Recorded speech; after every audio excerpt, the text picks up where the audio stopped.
तो सभी विद्यार्थियों का एसवी चिल्ड्रन अकेडमी रावला के इस ऑनलाइन प्लेटफॉर्म पे स्वागत है। और जैसा कि आपको बताया, कक्षा 12 के विद्यार्थियों विषय भूगोल हम 2 अध्यायों को पूरा कर चुके हैं। पहला अध्याय जो मानव भूगोल की प्रकृति के बारे में था और दूसरा विश्व की जनजाति के बारे में हमने पूरा क्लियर बढ़िया तरीके से पढ़ लिया।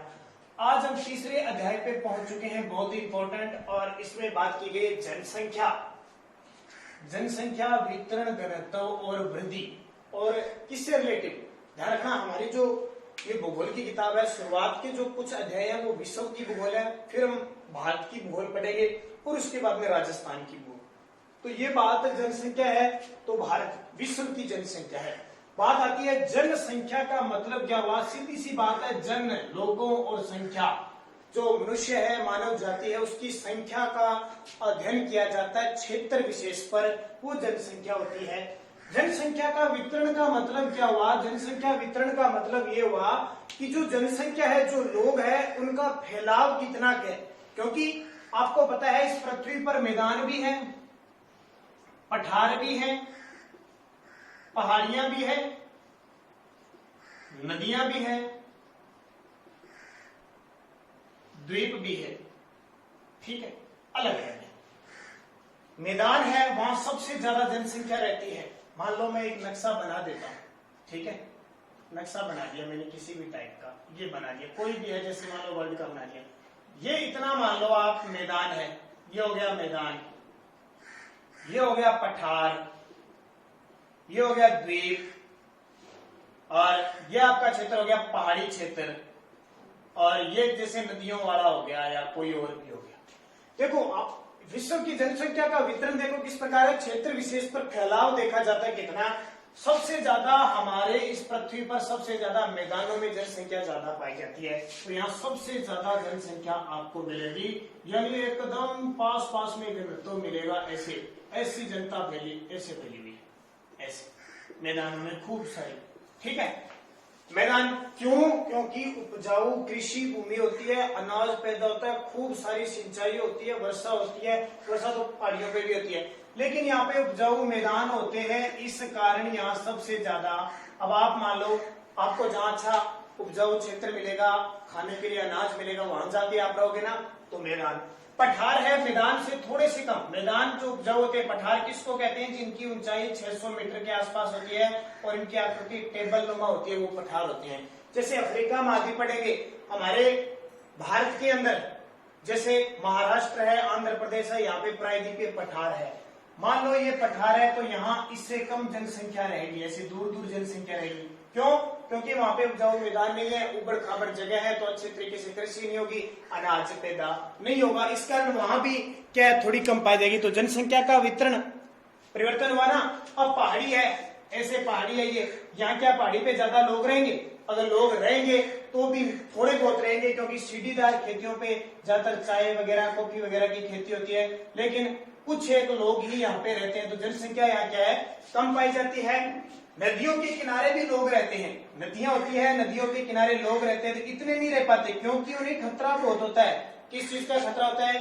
उन्हें इस चीज का खतरा होता है कि यहाँ नदियों में बाढ़ आती है, बाढ़ से बहुत ज्यादा खतरा होता है। बाढ़, इस कारण जनसंख्या तो रहती है। देखो मैदान का नाम लेते हैं, खूब सारी जनसंख्या, पठार का नाम लेते हैं, कम हो गई।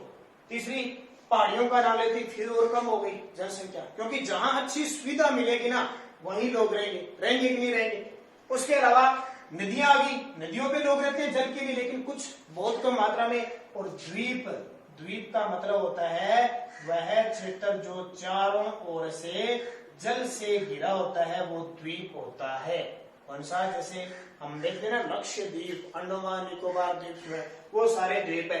अब यहाँ भी लोग रहते हैं, लेकिन बहुत ही कम लोग रहते हैं, बहुत ही कम, क्योंकि उन्हें इतनी सुविधा नहीं मिल पाती है, चारों तरफ से जल से घिरे होते। फिर भी मछुआरे वगैरह, मछली पकड़ने वाले, और कई जगह कुछ उद्योग धंधे हैं, तो वहां मिल जाते हैं।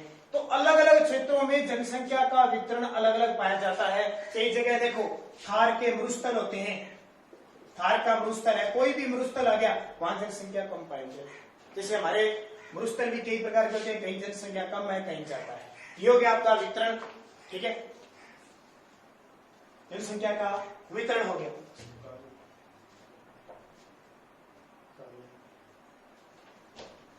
ठीक है।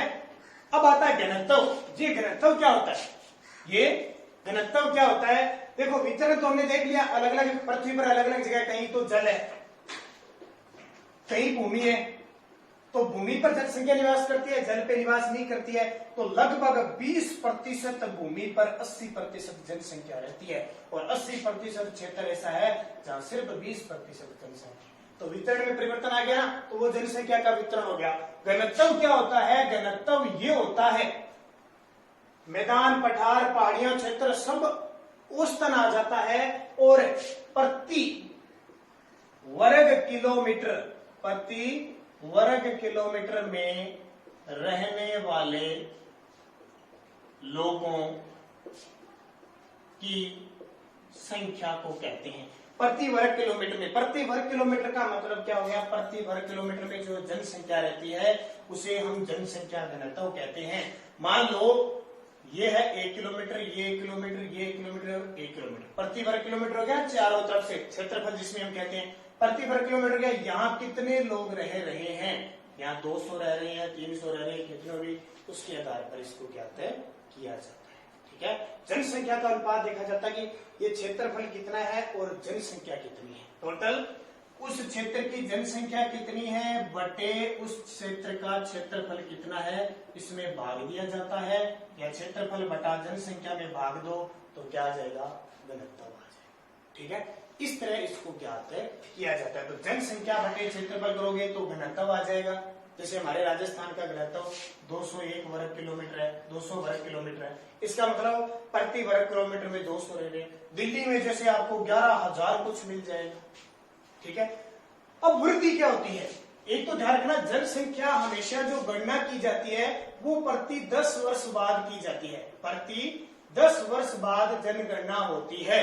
जैसे आज आप पढ़ते हो ना कि 2011 की जनगणना के अनुसार, 2011 की जनगणना के अनुसार जनसंख्या कितनी है। इससे पहले हम कितना पढ़े थे? 2001 की जनगणना। इससे पहले हम पढ़े थे 1991 की, इससे पहले हम 1981 की। तो अंतर कितना आया? 10-10 सालों का आया कि नहीं आया? 10-10 सालों का आया ना। तो प्रति 10 वर्ष बाद जनसंख्या की गणना होती है। अब जनसंख्या की गणना होगी प्रति 10 वर्ष बाद, प्रति 10 गणना होगी प्रति 10 वर्ष बाद। तो इसके आधार पर वृद्धि होती है। कभी तो जनसंख्या घट जाती है, कभी बढ़ जाती है। कभी जनसंख्या घट जाती है, कभी बढ़ जाती है, तो वो कहलाती है वृद्धि। जब घटती है तो इसको कहते हैं ऋणात्मक, और जब बढ़ती है तो धनात्मक। ठीक है। जैसे हम राजस्थान में कहते हैं कि 2001 में 5 करोड़ कुछ जनसंख्या थी, अब हमारी जनसंख्या कितनी होगी? 6.86 करोड़। ये क्या हुई है? वृद्धि। अगर ये घट जाती तो ये वृद्धि मानी जाती। ठीक है। तो इस तरह इनकी वृद्धि और वृद्धि होती है। जैसे हमारे विश्व में 2001 में कम से कम 6 अरब के आसपास जनसंख्या थी, वही 2011 में बढ़कर कितनी हो गई? 7 अरब के आसपास। तो ये बात मैंने बताई, जनसंख्या क्या होती है। जनसंख्या मानव जाति का जो अनुपात होता है उसकी संख्या को गणना की जाती है। वितरण कहाँ कहाँ इसका फैलाव है, कहीं कम है, कहीं ज्यादा है। घनत्व प्रति वर्ग किलोमीटर में रहने वाले क्षेत्र विशेष के लोगों की जनसंख्या घनत्व होता है। और वृद्धि क्या होती है? तो वृद्धि हर 10 वर्ष बाद या 5 वर्ष बाद या साल बाद जो भी घटती बढ़ती मात्रा है वो वृद्धि आएगी, चाहे वो ऋणात्मक में आए चाहे वो धनात्मक में आए। ये बात आप समझ में होंगे। अब आगे हम चर्चा करते हैं मुख्य बिंदु की। आप सारे 12वीं क्लास के विद्यार्थी हो, समझ में आपकी लगभग चीजें आ जाती है और आप समझदार हो। छोटी मोटी बातें आप पढ़ते रहा करो। बात मेन मुख्य बातों की चले तो जनसंख्या का वितरण और घनत्व पर बात करें। जनसंख्या का वितरण कहां कहां कैसे वितरण है, वह घनत्व कैसे, ये बातें मैंने मुख्य बातें आपको बता दी। ठीक है। अब इसमें आपको बताना क्या है कि कैसे धरातल पे कैसे जनसमूह रहता है, कैसी स्थिति होती है। तो मैं सीधा पॉइंट पे आता हूं। सभी जगह वितरण समान नहीं है। एक तो ध्यान रखना, जनसंख्या का वितरण सब जगह असमान है। मैंने आपको पहले बता दिया कि लगभग विश्व की 80% जनसंख्या है वो 20% क्षेत्र पर रहती है। 80% जनसंख्या 20% क्षेत्र पे रहती है और 20% जो जनसंख्या है वो 80% क्षेत्र पर रहती है। कारण क्या हुआ, मैंने आपको बता दिया, जहां अनुकूल वातावरण मिला, मैदान मिले, क्षेत्र मिले। क्यों? क्योंकि विश्व में लगभग क्षेत्र पर क्या है, 70 से 71% भाग क्या है, जल से घिरा हुआ है। 71% भाग हमारा जल से घिरा हुआ है। क्या इस जल में मनुष्य रहेगा? नहीं रहेगा, बिल्कुल भी नहीं रहेगा, नाम मात्र रहेगा। तो वो अब 71 पे नहीं रहेगा। 9% में बहुत सारे द्वीप वगैरह है, छोटे छोटे ऐसे पहाड़ी क्षेत्र बनेगा, तो 20% क्षेत्रफल ही बचता है, उस पर 80%। ठीक है, और 20% जनसंख्या 80% क्षेत्र पर रहती है। वो द्वीप आगे, कोई पहाड़ी आगे वहां रहती है। तो ये वितरण में असमानता है कि नहीं है? असमानता है ना। अब देखो फिर ये क्या बता रहा है कि विश्व की जनसंख्या, मैंने आपको बताया था 2001 में बता रहा है 613.71 करोड़ है लगभग में अंदाजा रखना, क्योंकि आपकी इस जनसंख्या वाले टॉपिक में बहुत सारे आंकड़े होंगे और आपको इतने आंकड़े याद नहीं होंगे। ध्यान रखना, आपको मुख्य रूप से और लगभग में आंकड़े याद रखने हैं ताकि आपके याद रहे। तो 2001 में 613.71 करोड़ का मतलब मान सकते हो आप 6 अरब जनसंख्या थी। लगभग कितनी थी? 6 अरब जनसंख्या थी, जो 2011 में बढ़कर कितनी हो गई? 2000, यहाँ आपका आंकड़ा दे रखा है 2013 का, 2013 में बढ़कर कितनी होगी? 714 करोड़ होगी। कहने का मतलब 7 अरब को पार कर गई। अब आपसे पूछ रहा कि वर्तमान में हमारी जनसंख्या, विश्व की जनसंख्या तो 7 अरब को पार कर चुकी है। ठीक है, 8 अरब हुई नहीं, 7 अरब और कुछ है। तो जितनी है अब तक क्लियर आंकड़ा नहीं आया है, ध्यान रखना, ये बात क्लियर होगी। और पृथ्वी, ये भाग कितने हैं? पृथ्वी के 13.6 करोड़ वर्ग किलोमीटर में फैली हुई है। ये वर्ग किलोमीटर क्षेत्र पर ये जनसंख्या है 13.6 करोड़ वर्ग किलोमीटर क्षेत्रफल पर कितनी? 7 अरब जनसंख्या वर्तमान में है। तो ये जनसंख्या का वितरण घनत्व की हमने चर्चा की। साथ साथ में पढ़ते रहना बुक को, क्योंकि आपको सारे आंकड़े नहीं बताए जाएंगे, मुख्य बिंदु ही आपको बताए जाएंगे और मुख्य बिंदु ही आपको याद करने हैं अगर आपको ज्योग्राफी में नंबर बनाने हैं। ध्यान रखना, ठीक है। तो आगे देखो, विश्व जनसंख्या में असमान वितरण का प्रारूप। विश्व जनसंख्या में असमान वितरण का प्रारूप, ये क्लियर है कि विश्व की जनसंख्या है और इस विश्व की जनसंख्या में असमान वितरण होता है जनसंख्या का। असमान वितरण है कि नहीं? है ना। अब असमान वितरण कैसे कैसे है, पॉइंट पे बात करते हैं सारी। नंबर 1 पॉइंट, विश्व की 2/3 जनसंख्या, विश्व की 2/3 लिखते आप क्या लिखोगे? 2/3। अब 2/3 में से आपको निकालना तो कितना निकालोगे? विश्व की 2/3 जनसंख्या, 100 का 2/3 कर दो, कितना आएगा? वो 2/3, 100 का 2/3 जितना ही होगा, यानी लगभग 66% के आसपास। क्या कहें? 66, 100 में से 66% के आसपास जनसंख्या है, वो 14% भाग पर निवास करती है। 14% भाग पर निवास करनी। ये देखो प्रारूप बता रहा है, असमान प्रारूप बता रहा है कि देखो विश्व की 2/3 यानी 100 में से 66% जनसंख्या सिर्फ 14% भाग पर निवास करेगी। पूरा असमान वितरण हो गया। समान तो तब होगा जब 66 की 66 पर रहती, 100 की 100 पर रहती, तो 14 66 का कितना अंतर आ गया। दूसरा, एक अनुमान के अनुसार, सिर्फ अनुमान लगाया जाता है, विश्व की 57% जनसंख्या, विश्व की 57% जनसंख्या उसके स्थलीय क्षेत्र के, सिर्फ स्थलीय क्षेत्र के 5% पर निवास करती है। अनुमान यह है कि विश्व की 57% जनसंख्या स्थलीय क्षेत्र का मतलब भूमि, जल वाला छोड़कर भूमि पर 5% पे 57% जनसंख्या बहुत है। अब जैसे आप बड़े बड़े काम लो ना, दिल्ली, बिहार, पटना, मुंबई, टोक्यो, लंदन, इस्लामाबाद, ये बड़े बड़े, अमेरिका में न्यूयॉर्क, ऐसे स्थान है वहां ऐसी जनसंख्या रहती है सिर्फ 5%। ठीक है, तो अंतर है ना। हमारे राजस्थान में प्रति वर्ग किलोमीटर जो जनसंख्या घनत्व वो 200 है और दिल्ली में जाके वो 10,000 हो गया। कितना अंतर आ गया? एक तो इतनी क्षेत्र में, हमारे तो राजस्थान में 200 रह रहे हैं, और वही दिल्ली में इतने ही क्षेत्र में 10,000 कुछ रह रहे, 10,600 यानी 11,000 के आसपास रहे, तो दोनों में अंतर आ गया। तीसरा देखो क्या है, विश्व की 85% जनसंख्या उत्तरी गोलार्ध में रहती है, उत्तरी गोलार्ध। अब आप उत्तरी गोलार्ध को समझ गए कि कौन सा उत्तरी गोलार्ध है और कौन सा दक्षिणी गोलार्ध है। क्या इस बात को आप समझते हो? तो ऊपर वाली एक लाइन रहेगी, आपको बताता हूँ। दूसरा पॉइंट क्या है, विश्व का 2/3 भाग निर्जन प्राय है, वही 2/3 भाग निर्जन प्राय है, कुछ नहीं होता वहां पे। कहने का मतलब वहां जनता ही नहीं रहती है। 2/3 भाग पर कुछ ऐसा स्थान है जहां न के बराबर जन रहता है। 90% भाग पर 90% भाग पर 10% जनसंख्या निवास करती है।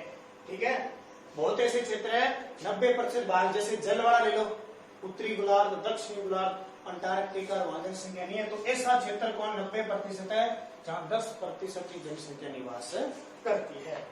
उसके अलावा देखो 10% स्थलीय भाग पर, अब ये इसका उल्टा हो जाएगा, 90 का 10 है तो 10 का कितना हो जाएगा, 90 हो जाएगा। 10% भाग ऐसे है जहां पे 90% जनसंख्या रहती रहेगी, जाहिर सी बात है। ठीक है, तीसरा पॉइंट देखिए, विश्व की 85% जनसंख्या उत्तरी गोलार्ध में रहती है।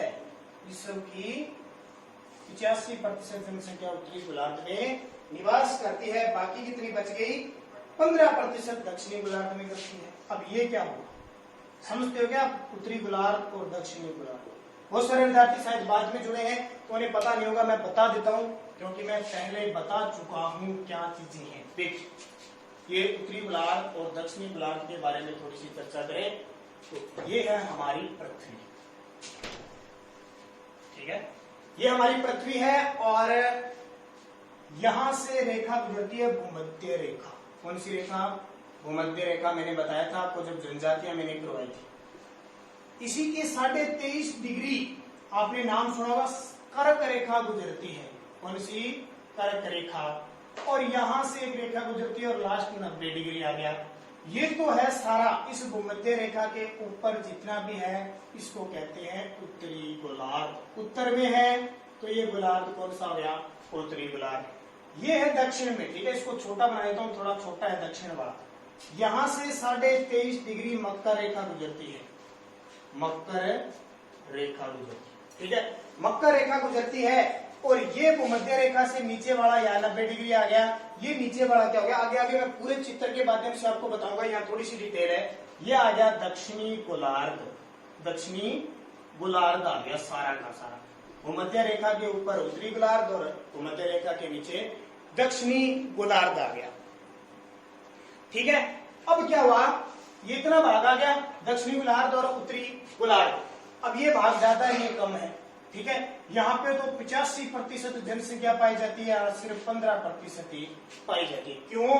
क्योंकि इतना बड़ा यूरोप, फ्रांस, इटली, जर्मनी, इधर ये अमेरिका, कनाडा, इधर ये चीन, भारत और सारे के सारे यहाँ आ गए। इधर ऑस्ट्रेलिया है, कोई छोटे छोटे देश है, ये दक्षिण अमेरिका है, इसलिए क्षेत्र कम, जनसंख्या यहाँ बहुत कम है, यहाँ सबसे ज्यादा जनसंख्या है। तो इस पार्ट में हम इतना ही जनसंख्या के बारे में पढ़ेंगे। कल के वीडियो में हम पूरी डिटेल दोबारा फिर पढ़ेंगे, जनसंख्या वितरण घनत्व, ये 85-15 क्या चीज है और आगे का जनसंख्या घनत्व कैसा है।